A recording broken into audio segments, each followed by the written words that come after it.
সামাজিক যোগাযোগ মাধ্যমে বিয়ের কার্ড দেখে চমকে উঠেছিলেন ভক্ত অনুরাগীরা। অভিনেত্রী প্রার্থনা পারদিন দিঘির বিয়ে নিয়ে সম্প্রতি যে গুঞ্জন রটেছিল তা যে সত্যি নয় সেটি পরিষ্কার হয়েছে আগেই। সম্প্রতি দিঘির অনামিকায় আংটি, মেহেদি রাঙানো হাত আর হাতের নিচে বিয়ের কার্ড দেখে চমকে উঠেছিলেন তার ভক্ত অনুরাগীরা। তোলপাড়া শুরু হয় সামাজিক যোগাযোগ মাধ্যমে, যদিও দিঘি নিজেই চাউর করেছিলেন সেই গুঞ্জন। সামাজিক যোগাযোগ মাধ্যমে দেওয়া পোস্টে অভিনেত্রী লিখেছিলেন, অপেক্ষা করতে পারছি না আর, সবকিছুর জন্যই আলহামদুলিল্লাহ। যদিও বিষয়টি দ্রুতই পরিষ্কার করে দেয় ভিডিও স্ট্রিমিং প্ল্যাটফর্ম চরকি। দিঘির মেহেদি রাঙানো হাত কার্ড সহ একটি ভিডিও পোস্ট করে চরকি। ক্যাপশনে লেখা হয়েছে, কি আসছে, কবে আসছে, যাই আসুক, যখনই আসুক, আপনার উপস্থিতি আমাদের একান্ত কাম্য।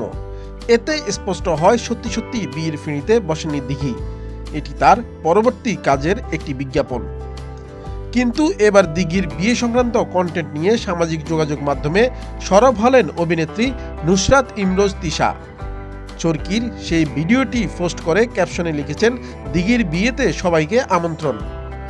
লেখা, জনাব অথবা জনাবা, অসংখ্য ক্যাজুয়াল, অনলাইন নন এক্সক্লুসিভ ডেটিং, সিচুয়েশনশিপ, ব্রাঞ্চিং ইত্যাদির পর অবশেষে আমাদের প্রিয় কন্যা প্রিয়ন্তী বিবাহের জন্য রাজি হয়েছে। উক্ত অনুষ্ঠানে আপনি আর আপনার সপরিবার সবান্ধব ডিজিটাল উপস্থিতি আমাদের কাম্য। যদিও নতুন এই কন্টেন্টের নাম প্রকাশ করেনি চরকি। শিশু শিল্পী হিসেবে বড় পর্দায় পা রাখেন এই অভিনেত্রী। বেশ কিছু সিনেমায় অভিনয় করে এরই মধ্যে প্রশংসা কুড়িয়েছেন তিনি।